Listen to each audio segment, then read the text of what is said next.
name is Cole Wren with Houston Heavy Machinery. Today we're going to be going over the Kobelco SK210LC-11, which is Kobelco's 20-ton offering on the excavator size. It's important to note when we go around this machine today, everything that you see comes standard on this machine, except for this one we have outfitted with a hydraulic coupler and the Connect Work Tool CH140 hammer. That is the only thing on this machine that does not come standard. Moving down to the bucket linkage. Like I said, this machine is outfitted with a hydraulic coupler and the CH140 breaker, which uses the two-way auxiliary hydraulics on this machine, which comes standard with the unit.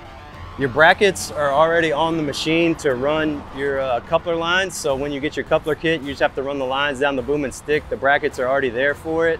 So here on the back side of the stick is the standard rock guarding. This comes on all machines. Here you have one side of your block for the two-way auxiliary functions. So you can run a thumb, a hammer, a breaker, a nibbler. Right here along the boom and the stick as well is your GPS hardware mounting brackets. So that's all there, so you can mount different GPS equipment on this machine. This machine also comes standard with the K-load system, which is a payload system that you can activate. It just has to be calibrated for the machine. That system has plus or minus about 10% accuracy, and that's something that you can work out on the machine if you want to use that function. This machine weighs in at 49,600 pounds. With 32,000 pounds of breakout force with the power boost mode and around 18,000 pounds of lifting force. We're going to start in the cab today. First thing you see is the air ride suspension seat. It has 7 different adjustments from the armrest. You can lean the seat back, scoot it forward, adjust the height, whatever you need to do.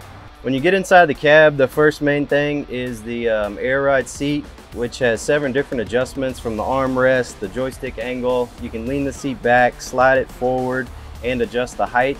And then the next thing right here is your operation lever. So anytime that you want to run the machine, you're going to push this down, which takes the whole armrest down with it. This signifies that the machine is ready to work.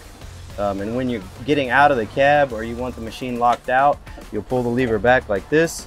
The machine is controlled by the 10-inch monitor here, run by the jog dial. And then you also have your other button functions here, your home button, back, mute the radio, windshield wipers, windshield fluid, and then fast and slow travel speed. From within the monitor, you're able to look at all of your, the way the machine's performing as far as coolant temperature, hydraulic temperature. In here, you can change between your different modes. This machine has standard mode, eco mode, power boost, and heavy lift, as well as independent travel, which is all controlled inside.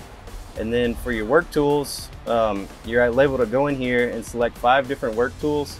From in the monitor, you can change your pressures and flows for each separate tool. So if you have a coupler and you're switching between tools, you would go in the monitor, change your tool, and already have your preset function for your pressures and flows on that tool.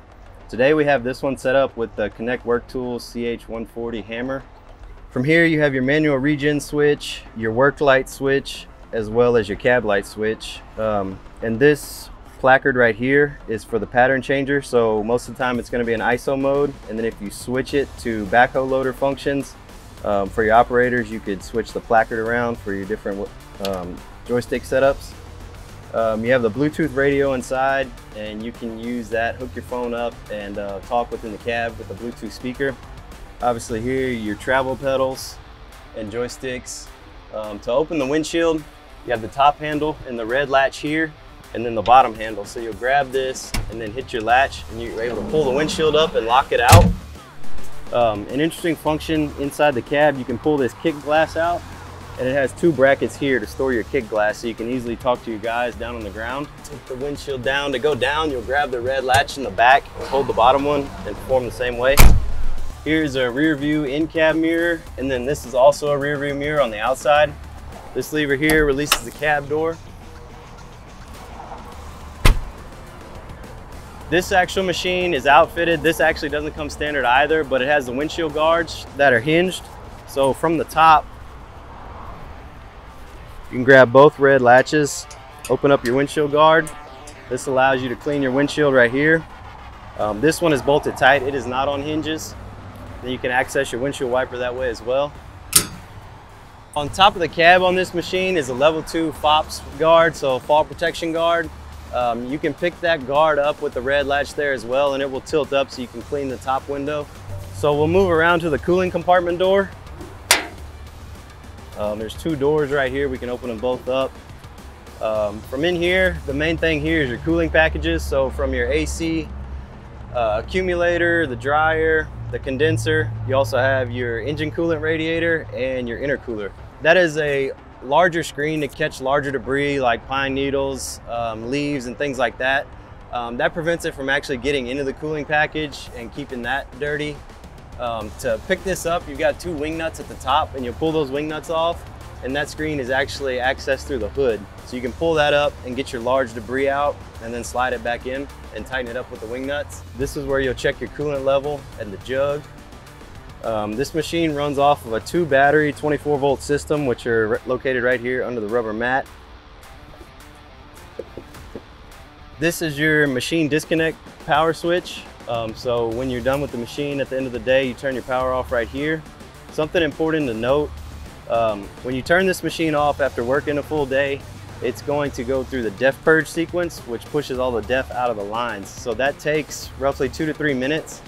And if you shut the machine off and come back here to cut the disconnect switch off, and you open this up and the def purge is not complete, you're gonna hear a buzzer as soon as you open this latch. If that buzzer goes off, it's important not to turn the power off to the machine.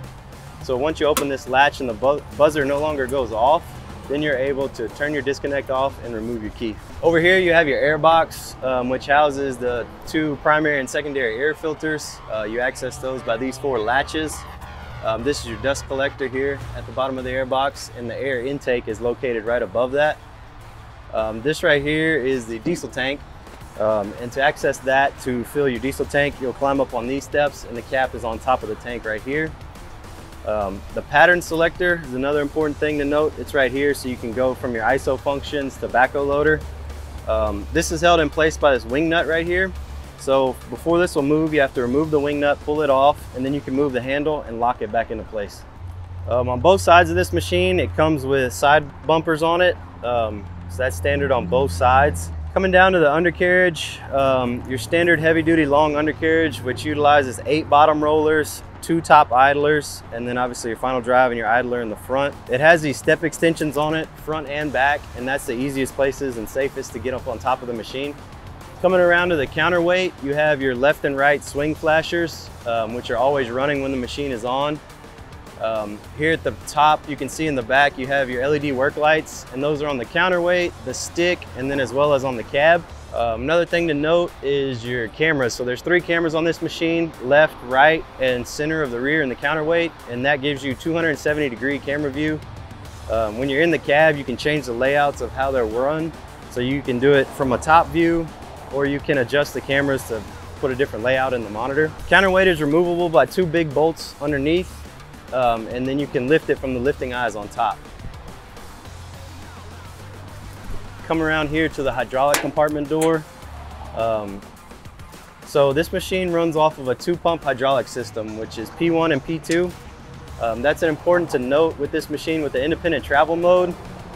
So what that does is when you put in independent travel mode, you split the flows between P1 and P2. So one is dedicated to travel, and then the other is dedicated to the boom stick and bucket. So you can operate the boom stick and bucket and travel consistently, holding a consistent travel speed. In the hydraulic compartment, your hydraulic tank is located right here, with the cap being on top to where you would add hydraulic fluid to the machine. So your 2 fuel filters, you have your water separator here and your primary fuel filter. Here's your pilot filter, and this being your engine oil filter.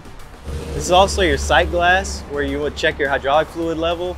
Something important to note with that, when you want to check your hydraulic fluid level, make sure the boom and stick are extended all the way out with the bucket on the ground, and that's going to give you the most accurate reading on your sight glass. Up top, you have your emissions module for the Tier 4 final engine. That is accessed and maintenance from the top, so you would open the hood and you unbolt that part, and then you can access that completely.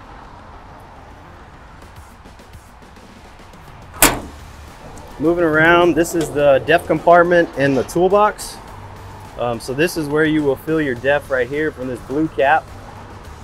This also houses the maintenance chart and all of your grease points. So if you look in here, it shows you every grease point on the machine, as well as the service intervals for your different engine oils, hydraulic oils, etc.